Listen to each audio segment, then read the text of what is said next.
um conjunto de textos egípcios antigos de 1200 anos descobertos há muitos anos na biblioteca de um mosteiro abandonado no deserto egípcio. Aldeões que escavavam em busca de fertilizante dentro dos restos do mosteiro de São Miguel, um mosteiro no deserto egípcio. Vários meses depois, em 1º de dezembro de 1911, foi comprado por J.P. Morgan, que mais tarde doou à Biblioteca e Museu Morgan em Nova York, onde permanece até hoje. Escrito em língua copta antiga e em nome de São Cirilo de Jerusalém, um teólogo distinto que viveu por volta de 313-386 DC. O texto foi recentemente decifrado e traduzido por Roelof van den Broek da Universidade de Utrecht, Holanda, e descobriu-se que continha parte da história da crucificação de Jesus Cristos. Apenas esta versão continha algumas reviravoltas incomuns. Em um exemplo, o manuscrito nos diz que Pôncio Pilatos jantou com Cristos antes de ser crucificado e que até se ofereceu para enviar seu próprio filho no lugar de Cristos. Pilatos preparou uma mesa e comeu com Jesus no 5º dia da semana.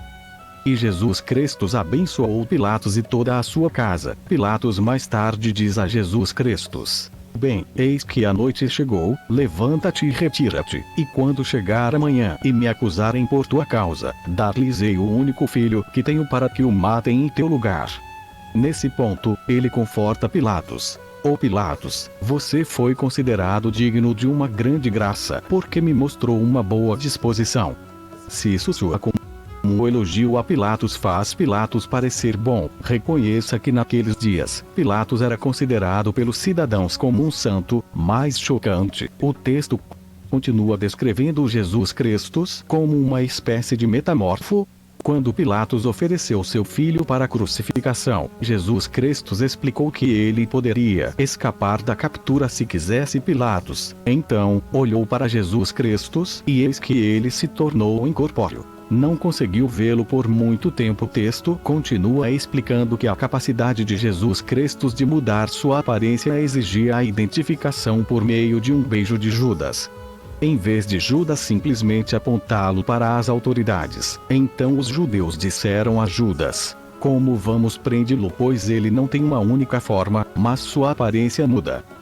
Às vezes é ruivo, às vezes é branco, às vezes é vermelho, às vezes é cor de trigo, às vezes é pálido como as setas, às vezes é jovem, às vezes é velho. De acordo com Van den Broek, que traduziu o texto copta, uma descrição semelhante de Jesus Cristos apareceu em um manuscrito de 200 DC, escrito pelo teólogo Orígenes em uma obra intitulada Contra Celsuum.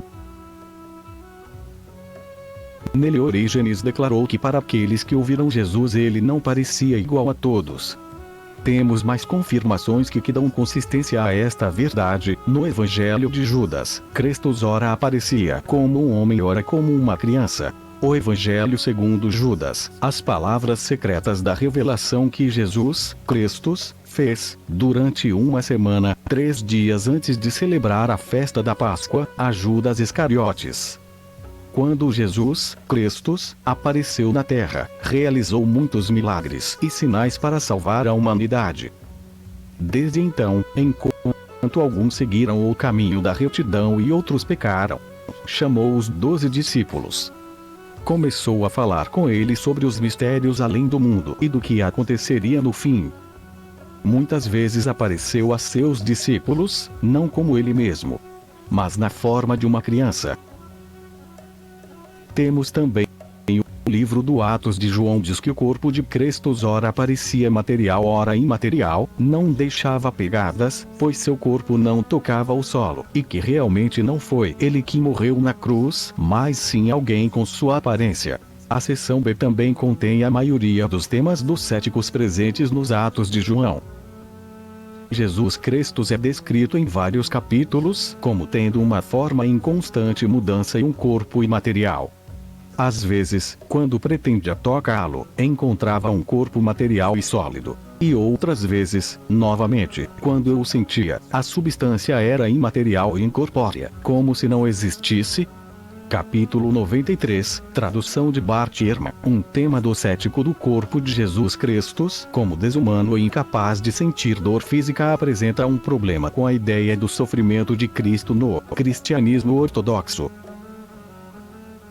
Jesus fala enigmaticamente sobre esse sofrimento na cruz no capítulo 101, dizendo: portanto, não sofri nada do que dirão de mim. Aquele sofrimento que vos mostrei, desejo que seja chamado de mistério. Pelo que você é, você vê que eu te mostrei, mas o que sou, isso só eu sei, e ninguém mais. Quanto a me ver como sou na realidade, eu lhe disse que isso é impossível a menos que você seja capaz de me ver como meu parente. Você ouve que eu sofri, mas não sofri, que não sofri, mas sofri, que fui traspassado, mas não fui ferido, enforcado, e eu não fui enforcado. Aquele sangue fluiu de mim, mas não fluiu. E, em uma palavra, o que dizem de mim eu não suportei, e o que eles não dizem, eu sofri.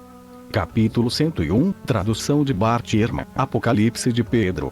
Foi outro que foi crucificado com a aparência de Cristo. E ele me disse: seja forte, a ti foram confiados esses mistérios, e a interpretação deles através desta revelação. Aquele que as autoridades crucificaram era o primogênito de uma família da raça dos demônios, ou seja, um mero vaso de barro no qual uma alma deles habitava, pertencente ao Elohim, o regente deste mundo, e agora está sob a cruz da sua lei, mas perto dele você viu o Salvador vivo, o ser espiritual que estava dentro daquele que eles capturaram. Ele foi libertado. Ele olha para seus assassinos com felicidade, enquanto eles ainda estão confusos e divididos entre si. Ele ri da falta de percepção deles, sabendo muito bem que eles nasceram cegos e são cegos ainda. Portanto, a forma carnal que é suscetível ao sofrimento e à morte é desprezível para mim. O corpo era apenas um substituto. Continuando no Apocalipse de Pedro, quando ele disse essas coisas, eu o vi aparentemente sendo capturado por eles. E eu disse: o que vejo, ó Senhor? Que é você mesmo quem eles pegam, é você aquele que eles estão agarrando. Ou quem é este, alegre e rindo na árvore? E é outro cujos pés e mãos eles estão machucando. O Salvador me disse: aquele que você viu no madeiro, alegre e rindo, este é o Jesus Cristo vivo. Mas este em cujas mãos e pés cravam os pregos é a sua parte carnal, que é um substituto sendo envergonhado, aquele que veio a existir à sua semelhança. Mas olhe para ele e para mim. Vamos para o Evangelho de Barnabé, Judas com aparência de Cristo.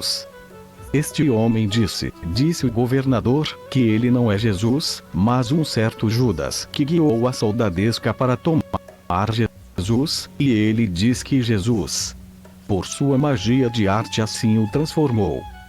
Portanto, se isto é verdade, era um grande erro matá-lo, visto que ele era inocente. Mas se ele é Jesus e nega que ele é, certamente ele perdeu a sua compreensão, e era um pecado matar um louco. Judas respondeu: Senhor, creia-me, se me matares, farás um grande mal, porque matarás um inocente. Visto que sou Judas Iscariotes, e não Jesus, que é um mago, e por sua arte me transformou assim. Os marcionitas. Todo este material confirma o marcionismo, como Marcion sempre disse que Cristo fosse um fantasma que não foi Cristo mas sim alguém, possivelmente Judas Iscariotes, que morreu na cruz com sua aparência. Que tinha um corpo imaterial que passava entre as pessoas. Que se tornava invisível, andava sobre os mares, levitava e ora aparecia ora desaparecia. Portanto, os textos acima de diversas fontes só confirmam o que os marcionitas acreditavam.